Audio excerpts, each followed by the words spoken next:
En este contexto surge el Decreto Supremo 170, promulgado en 2009 y puesto en marcha oficialmente en 2010, bajo el gobierno de Michelle Bachelet. Esta normativa nace como el mecanismo encargado de regular la implementación de la Ley 20.201, definiendo cómo identificar a los estudiantes con necesidades educativas especiales y cómo asignar los recursos estatales destinados a su apoyo. Sin embargo, su relevancia va mucho más allá de lo administrativo. El decreto instala una nueva comprensión sobre la inclusión educativa, entendiendo que cada estudiante aprende de manera distinta y que algunos requieren apoyos específicos, ya sean humanos, pedagógicos o materiales, para desarrollarse plenamente dentro del sistema escolar. A partir de esto se fortalecen los programas de integración escolar, promoviendo el trabajo colaborativo entre profesores, psicólogos, fonoaudiólogos y educadores diferenciales, con el propósito de construir espacios educativos más equitativos, donde la inclusión no signifique solo estar dentro del aula, sino también participar, aprender y desarrollarse en igualdad de oportunidades. El Decreto Supremo 170 redefine la manera en que el sistema educativo comprende las necesidades educativas especiales dentro de la escuela. El documento señala que un estudiante con NEE es aquel que requiere ayudas y recursos adicionales, ya sean humanos, materiales o pedagógicos, para desarrollar adecuadamente su proceso de aprendizaje y alcanzar los objetivos educativos. A partir de esta definición, el decreto distingue dos grandes tipos de necesidades educativas especiales, las de carácter transitorio y las de carácter permanente. Las transitorias corresponden a dificultades que pueden presentarse durante una etapa de la vida escolar, como los trastornos específicos del aprendizaje, el trastorno específico del lenguaje o del déficit atencional. En cambio, los permanentes se relacionan con discapacidades que acompañan al estudiante durante gran parte de su trayectoria educativa y que requieren apoyos continuos y especializados. Uno de los principales planteamientos de esta política es que la evaluación diagnóstica debe ser integral e interdisciplinaria. Esto significa que no basta únicamente con aplicar un test o una prueba aislada.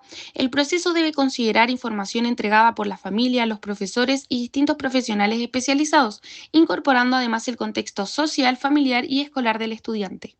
El decreto también establece que las evaluaciones deben realizarse utilizando instrumentos válidos y actualizados, aplicados por profesionales inscritos en el Registro Nacional de Educación Especial. De esta manera se busca asegurar diagnósticos más precisos y evitar procesos inadecuados o poco rigurosos. Otro aspecto relevante es que la normativa pone énfasis en los apoyos educativos más que en la etiqueta diagnóstica. Por ello, el objetivo no es solamente identificar una dificultad, sino determinar qué recursos y estrategias necesita cada estudiante para participar activamente en la escuela y progresar en sus aprendizajes. En este sentido, el Decreto 170 fortalece el trabajo colaborativo dentro de los programas de integración escolar, promoviendo la participación conjunta de docentes, educadores diferenciales, psicólogos, fonoaudiólogos y familias. Así, la inclusión comienza a entenderse no solo como acceso al aula, sino como la posibilidad real de aprender, participar y desarrollarse dentro de una comunidad educativa. Lo que nosotros es nuestro como pilar, el decreto 170, porque es ahí donde tenemos, por ejemplo, la categorización de los diagnósticos que nosotros tenemos que, por ejemplo, pesquisar en nuestra escuela, tanto los transitorios como los permanentes. También ahí tenemos quiénes son para nosotros los profesionales idóneos que a nosotros nos certifican justamente los diagnósticos. El decreto para nosotros es lo que nos rige en todo ámbito, con los profesionales, con nuestros estudiantes, con las horas que tenemos que establecer y lo que nos permite postular a la plataforma. Dentro del establecimiento. Es un poco complejo porque creo que el espíritu del decreto es bueno, o sea, busca ejecutar cosas positivas, pero no siempre es lograble en los contextos en los que trabajamos, ¿cierto? En contextos de vulnerabilidad, en contextos de carencias, ¿cierto? Es complejo, sí, es difícil, no siempre se logra ejecutar lo que dice el decreto, por más que nos queramos regir por él.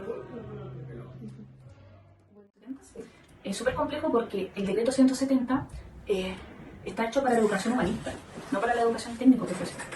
Entonces, ¿cómo hacemos adaptaciones curriculares cuando la mayoría de nuestras asignaturas son prácticos, no teóricos? Entonces, ahí tenemos el problema que no pasa tanto, por ejemplo, en párvulo, porque en párvulo sí puede haber un área más teórica, excepto cuando van a las pasantías o al dual, pero sí, por ejemplo, en las otras especialidades donde tienen que tener manejo de herramientas, tienen que estar insertos ahí en un área en específico en los talleres. Entonces, ¿cómo adaptamos eso? Yo no puedo adaptar el uso de un esmeril, por ejemplo, o alguna máquina de soldar, no lo puedo hacer en el ámbito teórico. ¿Cómo lo hago? Para que cuando esté cuarto medio salga licenciado titulado con la especialidad, porque cuando yo titulo estoy diciendo que la persona cumple con los aspectos mínimos para poder trabajar en cualquier oficio. Entonces es súper complejo para nosotros aquí adaptar el decreto 170 y tenemos que ir como a la marcha y al caso a caso.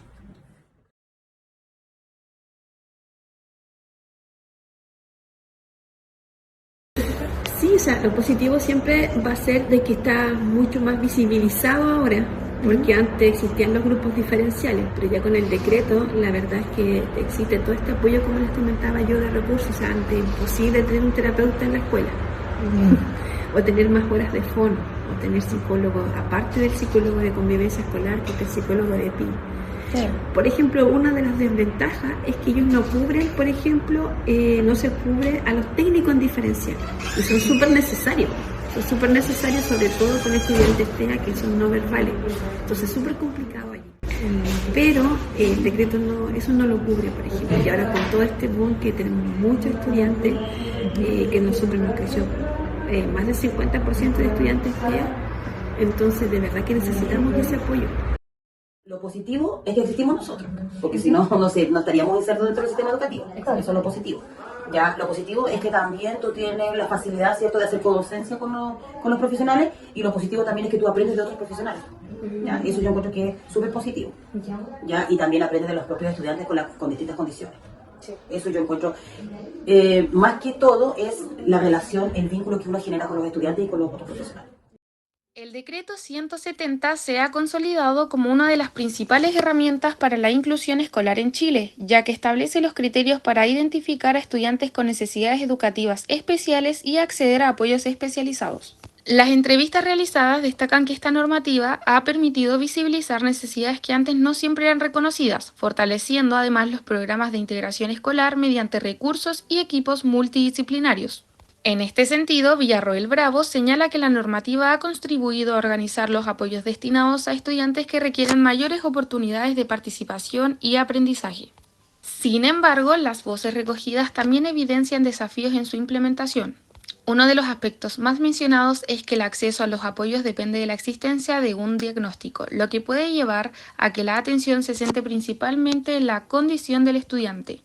Asimismo, los entrevistados destacan la carga administrativa asociada a informes y documentación, la cual demanda una parte importante del tiempo de los profesionales. Esta situación es abordada por Villarroel Bravo, quien plantea la importancia de que los apoyos educativos mantengan su foco en las necesidades de los estudiantes. Por otra parte, las entrevistas muestran que la aplicación del decreto no es homogénea en todos los contextos. Mientras en educación básica los apoyos suelen ser más visibles y sistemáticos, en enseñanza media surgen desafíos asociados a la mayor cantidad de estudiantes, las exigencias académicas y las necesidades socioemocionales propias de esta etapa. Esto evidencia que, aunque la normativa es común para todos los establecimientos, su implementación adquiere características distintas según las realidades y demandas de cada nivel educativo. A grandes rasgos, mi pega se basa en, bueno, a principio de año evaluar, ¿cierto? Porque la evaluación psicométrica es la que le da el diagnóstico a los chiquillos, junto con la adaptativa, ¿verdad? Tengo que hacer la evaluación, bueno, la vinculación con los apoderados, con los estudiantes, ¿verdad? Y luego todo el proceso de acompañamiento, una vez que los chiquillos ingresan al PIE, ¿cierto? Mi rol es ser la psicóloga de la dupla psicosocial y del área de la convivencia educativa que se llama actualmente. Eso quiere decir que yo trabajo mucho con lo que tiene que ver con comportamientos, con conductas de estudiantes, con situaciones de vulnerabilidad, con intervenciones psicoeducativas, roles parentales, como toda el área que rodea y como relaciona en este caso al estudiante, a la familia. A lo largo de este documental conocimos los avances y desafíos del decreto 170 desde la experiencia de quienes lo viven día a día. Aunque esta normativa ha significado un importante avance para la inclusión escolar en Chile, aún existen desafíos por enfrentar. Comprender estas realidades nos invita a seguir construyendo una educación donde la inclusión no sea solo una normativa, sino una realidad para todos los estudiantes.